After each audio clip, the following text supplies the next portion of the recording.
ও number. তো এখানেও কিন্তু আমাদের দুইটা রাশি দেওয়া আছে, a plus B whole square divided by a minus B whole square comma a square minus B square divided by a plus B. তো যখন আমরা সমাধান করব তাহলে কমার পরিবর্তে আমরা এখানে ভাগ চিহ্ন দিয়ে নিব।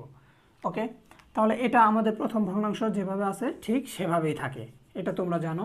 তো ভাগ চিহ্নটাকে যখন আমরা গুণ চিহ্ন দেবো তাহলে একইভাবে এই হরটা লব হয়ে যাবে এবং এই লবটা হর হয়ে যাবে। তো এখন আমরা কি করব, এই যে এখানে কিন্তু আমাদের সূত্র প্রয়োগ করতে হবে।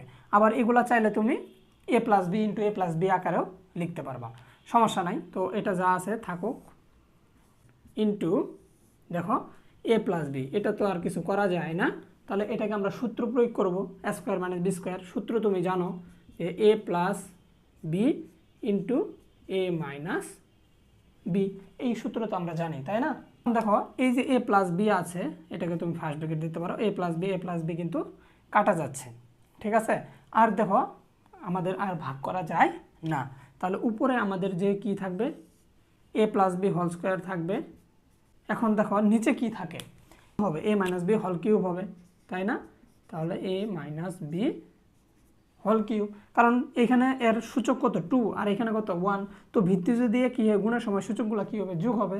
এই যে a minus B whole square into a minus B সমান হচ্ছে a minus B whole cube, আর এটাই হচ্ছে আমাদের অ্যান্সার। ওকে।